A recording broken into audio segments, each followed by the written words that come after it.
Hi everyone, it's Kate with the Women's March Minnesota. I am so sorry our live feed got interrupted, but we are still here, so I'm going to turn the camera back around and we will finish up. We still have about 10 minutes left with the ACLU Minnesota, so please keep posting questions and we will get going. One sec.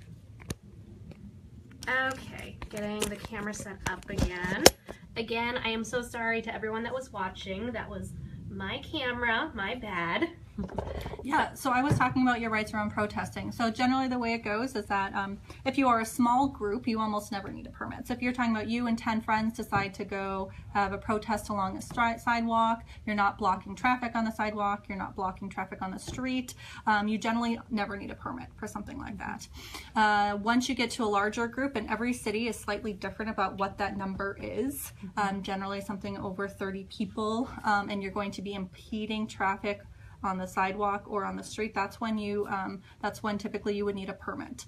And if you're going to be blocking the street or blocking the sidewalk and you have a larger group. However, we also have the ability where if you are responding to an something that just happened, immediate incident. So for example, the Muslim ban on Friday, right? The next day, you would not have had time to get a permit to have a protest, right? Usually it takes sometimes a couple weeks to get a permit here.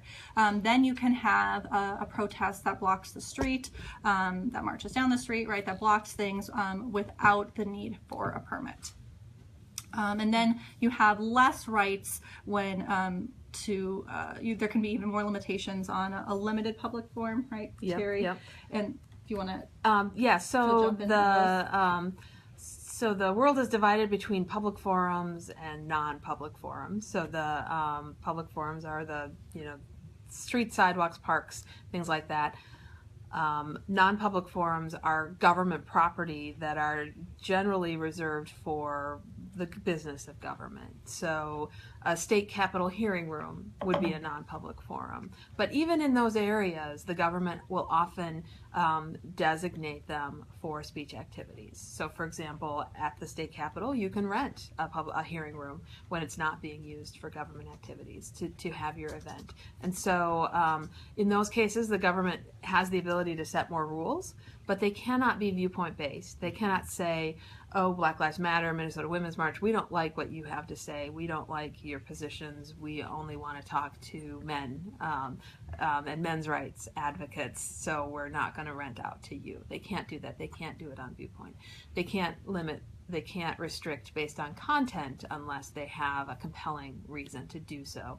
But they can have time, place, and manner restrictions that are basically reasonable. So, we're not going to rent it out at midnight because we don't have any staff at the Capitol. That would be reasonable.